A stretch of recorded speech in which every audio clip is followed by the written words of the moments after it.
ഞാൻ ഇന്ന് ഈ വീഡിയോ നിങ്ങളുമായി പങ്കുവെക്കുന്നതിന്റെ പരമപ്രധാനമായ ഉദ്ദേശം ഒരു ഇന്ത്യൻ പൗരന് ഇന്ത്യയിൽ എന്ത് വിലയുണ്ട് എന്ന് നിങ്ങളെ ബോധ്യപ്പെടുത്തലാണ്. ഈ വീഡിയോ നിങ്ങൾ എല്ലാവരും ഇതിനോടകം തന്നെ കണ്ടിട്ടുണ്ടാകുമെന്ന് ഞാൻ കരുതുന്നു. കുറച്ച് ദിവസങ്ങൾക്ക് മുമ്പ് നടന്ന ഒരു സംഭവമാണിത്.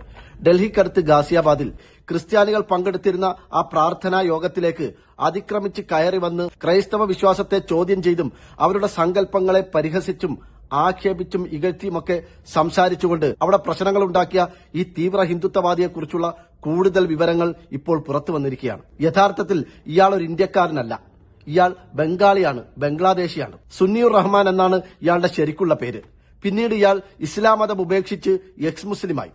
അതിനുശേഷം ഇയാൾ ബംഗ്ലാദേശിൽ ഇരുന്നുകൊണ്ട് അവിടുത്തെ ന്യൂനപക്ഷമായ ഹിന്ദു സമൂഹത്തെ, അവരുടെ വിശ്വാസങ്ങളെ, വിശ്വാസ സങ്കല്പങ്ങളെ, ദൈവത്തെയൊക്കെ പരസ്യമായി ആക്ഷേപിക്കാനും അപമാനിക്കാനും തുടങ്ങി. അങ്ങനെ അവസാനം അവിടുത്തെ ഹിന്ദു സംഘടനകൾ ഇയാൾക്കെതിരെ വ്യാപകമായി സർക്കാരിന് പരാതി നൽകിയപ്പോൾ നിക്കക്കള്ളിയില്ലാതെ ഇയാൾ ബഹ്റൈനിലേക്ക് കടന്നു. പിന്നീട് ഏകദേശം 2013 ഇയാൾ ഇന്ത്യയിലേക്ക് വന്നു.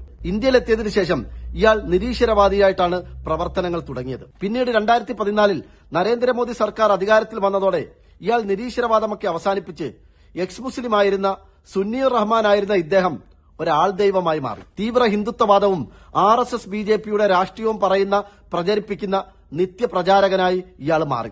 ഒറിജിനൽ ബംഗ്ലാദേശിയായ സുന്നിയുർ റഹ്മാൻ എന്ന മുസ്ലിം ആയിരുന്ന ഇയാളുടെ ഇപ്പോഴത്തെ പേര് സത്യസദ്ദു എന്നാണ്. ചുരുക്കി പറഞ്ഞാൽ ഇയാൾ ഒരു ഇന്ത്യൻ പൗരനെ അല്ല, ഇയാൾ ഒരു നുഴഞ്ഞുകയറ്റക്കാരനാണ്. ഒരു ഇന്ത്യൻ പൗരൻ പോലുമല്ലാത്ത നുഴഞ്ഞുകയറ്റക്കാരനായ ഒരാളാണ് ഇന്ത്യയിൽ ജനിച്ച് ഇന്ത്യയിൽ വളർന്ന് ഇന്ത്യയിൽ ടാക്സ് അടച്ച് ജീവിക്കുന്ന ഇന്ത്യൻ പൗരന്മാർ നടത്തുന്ന പരിപാടി അലങ്കോലപ്പെടുത്തുകയും ആ പരിപാടിയിലേക്ക് വന്ന് അവരുടെ വിശ്വാസങ്ങളെ, അവരുടെ സങ്കല്പങ്ങളെയൊക്കെ പരിഹസിച്ചുകൊണ്ടും ആക്ഷേപിച്ചുകൊണ്ടും അവരെ ഭീഷണിപ്പെടുത്തിയും വെല്ലുവിളിച്ചും സംസാരിക്കുന്നത്. ഒരു ബംഗ്ലാദേശിക്ക് ഇന്ത്യയിൽ വന്ന് ഇന്ത്യൻ പൗരന്മാരെ ഭീഷണിപ്പെടുത്താനുള്ള ധൈര്യം എങ്ങനെയാണ് കിട്ടിയത്? ആരാണ് അയാൾക്ക് പിന്നിലുള്ളത്? ഈ സംഭവത്തിൽ നിന്നും ഒരു കാര്യം വളരെ വ്യക്തമായി നമുക്ക് പറയാൻ പറ്റും. നാളെ പാകിസ്ഥാനിൽ നിന്നുള്ള തീവ്രവാദികളും ബംഗ്ലാദേശിൽ നിന്നുള്ള നുഴഞ്ഞുകയറ്റക്കാർക്കും ഇന്ത്യയിൽ വന്ന് ഇന്ത്യൻ പൗരന്മാരെ ഭീഷണിപ്പെടുത്താം, അവരുടെ പരിപാടികൾ അലങ്കോലമാക്കാം. ഒരു പ്രശ്നവുമില്ല. ഒരു കാര്യം മാത്രം ചെയ്താൽ മതി. അവർ തീവ്ര ഹിന്ദുത്വവാദത്തിന്റെ ഭാഗമായാൽ മാത്രം മതി. അവർ കാവി ധരിച്ച് ഒരാൾ ദൈവം എന്നുള്ള ഒരു ചിത്രം പ്രചരിപ്പിച്ചു കഴിഞ്ഞാൽ അവർക്ക് ഈ രാജ്യത്ത് എന്തുമാവാം, ആരെ എന്തും പറയാം.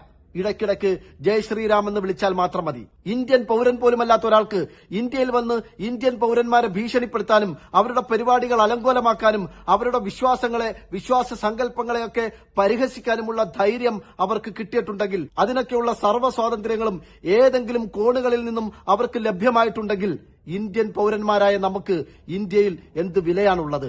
നമ്മൾ ഓരോരുത്തരും ആലോചിക്കേണ്ട സമയമാണിത്.